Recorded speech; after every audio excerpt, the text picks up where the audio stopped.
News 18 India।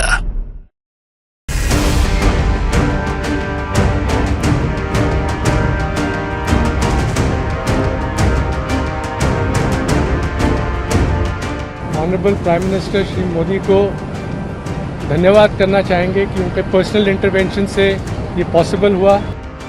प्रधानमंत्री मोदी ने वो कर दिखाया जिसकी उम्मीद बहुत मुश्किल थी। कतर जैसा देश जहां राजशाही है और कतर के अमीर का आदेश ही कानून है,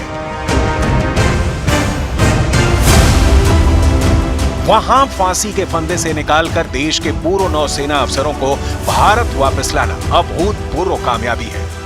जैसे ही पूर्व नौसेना अफसर दिल्ली एयरपोर्ट पर उतरे, वैसे ही मौत को मात देकर पूर्व नौसेना अफसरों की सकुशल वापसी का समाचार देश के सोशल मीडिया पर ट्रेंड करने लगा। कांग्रेस पार्टी के प्रवक्ता से लेकर बीजेपी के नेताओं तक, यानी सत्ता पक्ष से लेकर विपक्ष तक, हर किसी ने इस पर खुशी जताई है, रिहाई का स्वागत किया है। और इस शुभ समाचार के पीछे अगर असली ताकत किसी की है तो वो है मोदी की सफल कूटनीति और अजित डोवल की कड़ी मेहनत। Without the intervention of prime minister Modi it won't be, आज हम आपके सामने खड़े नहीं हो रहे होते अगर इंटरवेंशन नहीं होता at that level, highest level. And specially government of India, उनके अथक प्रयास से कि वो कंसिस्टेंटली लगे रहे and we are there in front of you. Thank you. Same thing, very thankful to the government and prime minister Modi कि हम लोग बाहर आ सके और वापस अपने कंट्री में आ सके।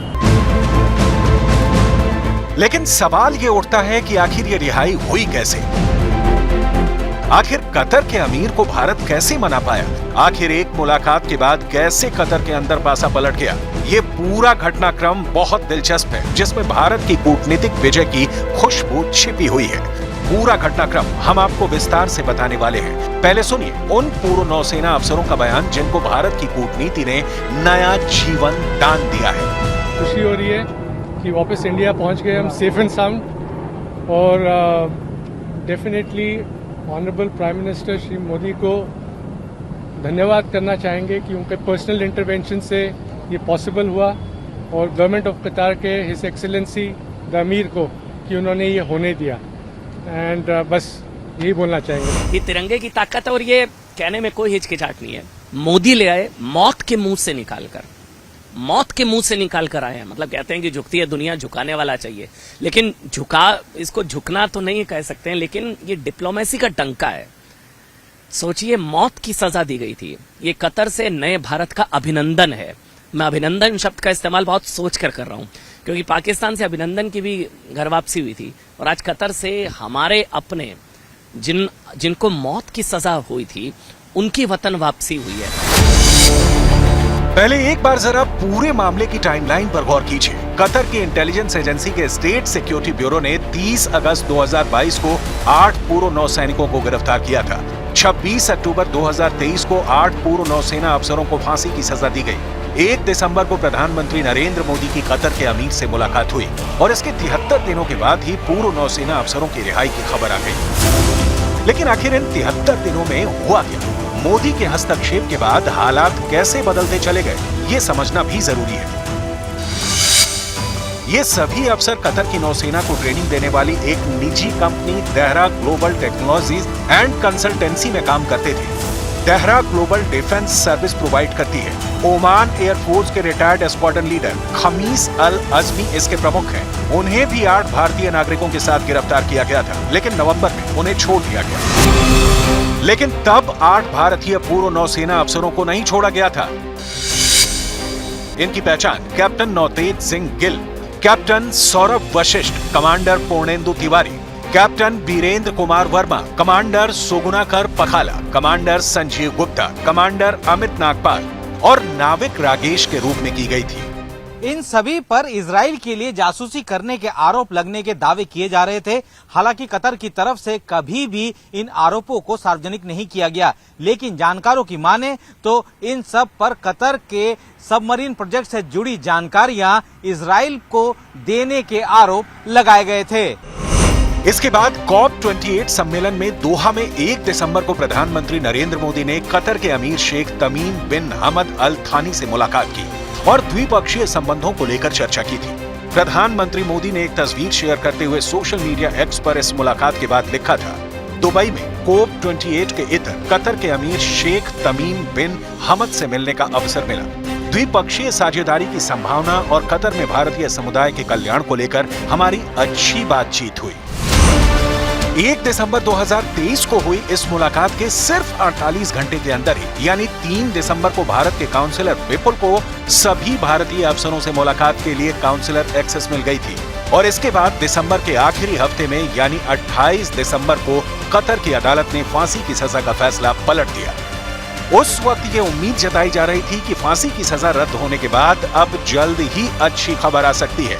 इसके लिए लगातार प्रयास किया गया, जिसका नतीजा 2 महीने के अंदर ही मिल गया। मोदी जी व्यक्तिगत रूप से इस विषय का जो लेके सुपरविजन करते रहे हैं और उनके सशक्त नेतृत्व का प्रमाण ही है ये एक प्रकार से, और संबंधों की सशक्तता को भी दर्शाता है कि 8 भारतीय नागरिकों में से दालधारा केस के 7 नागरिक इस समय अपनी भारत भूमि पे वापस लौटे। नौसेना अफसरों की वापसी में एनएसए अजित डोवल ने भी बहुत अहम भूमिका निभाई है।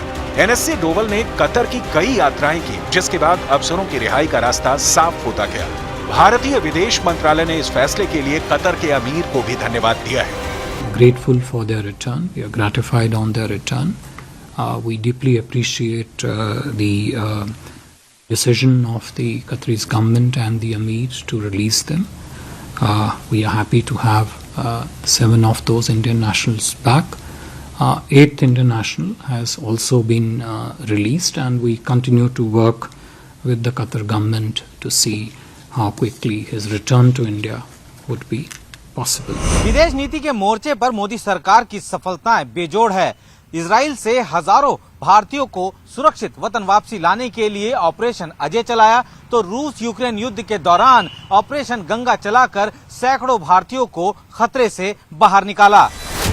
जल, थल और वायु, ऐसा कोई मोर्चा नहीं जहां पर भारत ने अपने नागरिकों की रिहाई के लिए रेस्क्यू ऑपरेशन न चलाया हो। लेकिन कतर में मामला बहुत जटिल था, जिसको पूरी संवेदनशीलता के साथ हैंडल किया गया। नरेंद्र मोदी जी का पूरी दुनिया के जो राष्ट्राध्यक्ष है, जो हुक्मरान है, उनके साथ बहुत ही व्यक्तिगत अच्छे संबंध हैं। आज जो है वो नरेंद्र मोदी जी अगर ग्राउंड जीरो के ग्लोबल हीरो हैं, तो उसके साथ ही साथ वो पूरी दुनिया के विश्व के मित्र भी हैं, दोस्त भी हैं, और उनकी पर्सनल उनका रेपो पर्सनल फ्रेंडशिप उनके साथ तमाम हुक्मरानों के साथ है। उसका नतीजा है कि समय समय पर तमाम संकट के समय, तमाम कंटक के समय देश को बहुत उसकी राहत मिली है।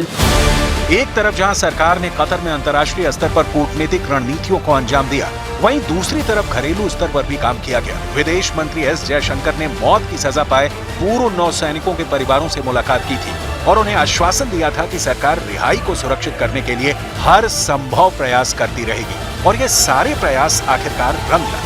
प्रधानमंत्री जी ने एक बार नहीं लेकिन बारंबार दिखाया है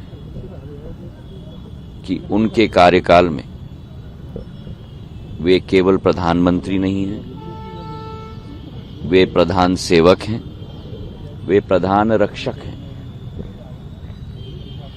और चाहे यूक्रेन के युद्ध के समय में हो, जब भारतीय विद्यार्थियों को सुरक्षित वापस लाया गया, चाहे अनेक ऐसे घटनाएं 10 साल में हुई हों जहां एक एक भारतीय को सुरक्षित वापस लाने की बीड़ा और जिम्मेदारी प्रधानमंत्री जी के द्वारा सफलतापूर्वक संभाली गई है। कांग्रेस पार्टी के राष्ट्रीय प्रवक्ता जयराम रमेश ने भी इस रिहाई का स्वागत किया है। हमारी पार्टी की ओर से हम सभी देशवासियों के साथ राहत है, हमें खुशी है कि इनको रिहा कर दिया गया है और वो वापस आ गए हैं, और हम उनको और उनके परिवारों को शुभकामनाएं का संदेश भेजते हैं। भारत और कतर के बीच व्यापारिक रिश्ते भी इस पूरे मामले में एक महत्वपूर्ण पहलू है। कतर की अर्थव्यवस्था में गैस के निर्यात की अहम भूमिका है और भारत कतर की गैस के सबसे बड़े खरीदारों में से एक है। ऐसे में कतर भारत के साथ अपने रिश्तों को बेहतर करना चाहता है, क्योंकि ये उसके देश की सेहत के लिए जरूरी भी है।